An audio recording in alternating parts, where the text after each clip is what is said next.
Choc! Le lieu de repos de Brigitte Bardot n'est pas la Madrague comme elle l'avait souhaité.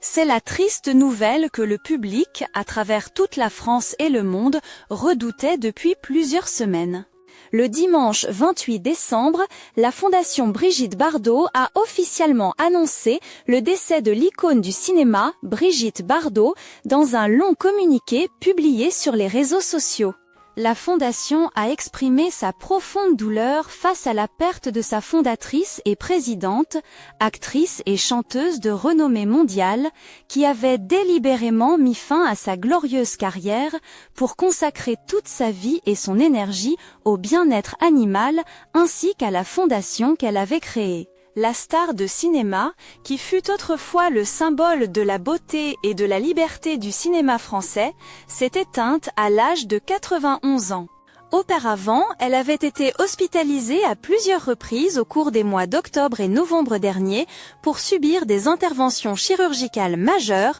selon les révélations d'Alain Bougrain-Dubourg, son ami proche et ancien compagnon, dans l'émission C'est à vous, diffusée le 25 novembre. Son départ referme un chapitre exceptionnel de l'histoire culturelle française, où l'art, la célébrité et l'activisme pour la protection animale étaient étroitement liés en une seule et même personne. Alors que la vague d'hommage à Brigitte Bardot ne cesse de se propager dans la presse, à la télévision et sur les réseaux sociaux, la question de sa dernière demeure et de la date de ses obsèques est rapidement devenue une préoccupation majeure de l'opinion publique. Cette curiosité ne provient pas seulement de la stature iconique de Brigitte Bardot, mais aussi de ses confidences publiques au fil des années, révélant qu'elle avait des souhaits très particuliers, voire controversés, concernant sa mort. Face à cette attention croissante, la mairie de Saint-Tropez a officiellement confirmé à Issy-Provence que, contrairement au souhait initial qu'elle avait exprimé, l'icône du cinéma français sera inhumée au cimetière marin de Saint-Tropez le mercredi 7 janvier à 11h du matin. Selon cette source, Brigitte Bardot aurait ajusté ses dernières volontés récemment, une décision que l'on dit motivée par des considérations pratiques et juridiques, ainsi que par le désir de garantir la dignité et l'ordre de la cérémonie d'adieu. Cependant, Bernard Dormal, l'époux qui l'a accompagné durant ces dernières années, affirme que tous les détails concernant les funérailles et les dispositions posthumes avaient été réfléchis et organisés par Brigitte Bardot depuis très longtemps, et non par une décision précipitée à la fin de sa vie. Elle a rendu son dernier soupir à la Madrague, sa demeure légendaire à Saint-Tropez, lieu indissociable de son image quotidienne, recluse mais pleine de caractère, après s'être éloignée des projecteurs. Pour Brigitte Bardot, la Madrague n'était pas simplement une résidence, mais le symbole de sa liberté, de son choix de vivre différemment, à l'écart d'une gloire superficielle. Elle avait acheté cette propriété en 1958 pour 24 millions d'anciens francs, soit l'équivalent de 54 867 € au sommet de sa gloire, et l'avait considéré comme son refuge spirituel pendant des décennies. En 1991, elle fit don de la Madrague à la Fondation Brigitte Bardot, un acte symbolique témoignant de son engagement de toute une vie pour la cause animale, bien qu'elle ait continué à y résider jusqu'au jour de son décès.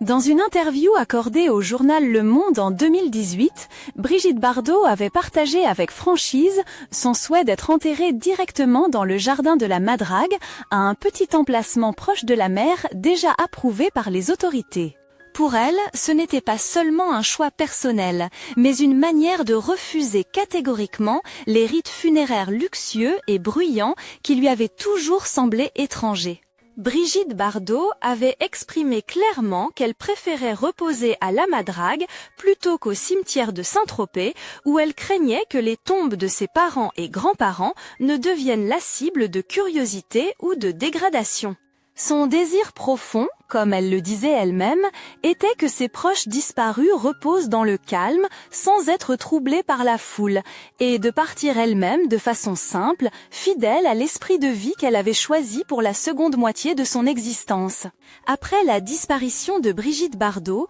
l'avenir de la Madrague est rapidement devenu le centre d'intérêt de l'opinion publique et des médias. Bien qu'elle n'ait finalement pas été choisie comme lieu de repos éternel conformément à son souhait initial,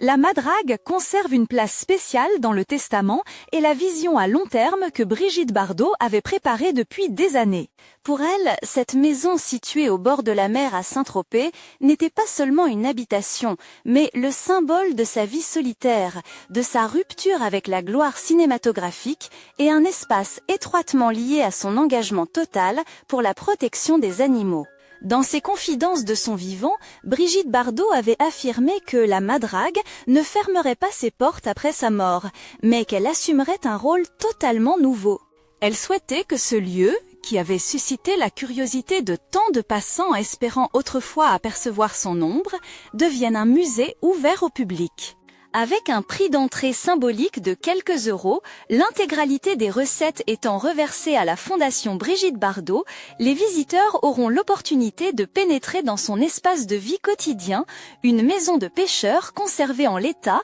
sans artifice ni luxe, reflétant la véritable personnalité de l'icône du cinéma qui a autrefois fasciné le monde entier. Brigitte Bardot était également consciente que la Madrague pourrait devenir une sorte de lieu de pèlerinage pour ses admirateurs, et elle ne cherchait pas à l'éviter. Au contraire, elle accueillait cette réalité comme un moyen de transformer la curiosité en une cause positive, chaque visite contribuant à soutenir les activités de la Fondation et à perpétuer le message humanitaire qu'elle a poursuivi durant la seconde moitié de sa vie. Selon plusieurs sources proches, ce souhait sera très probablement réalisé dans un avenir proche, permettant ainsi à la Madrague de ne pas être seulement le vestige d'une légende du cinéma, mais de devenir le conservatoire de son esprit d'engagement, de ses choix singuliers et de l'héritage humain profond que Brigitte Bardot laisse à la société.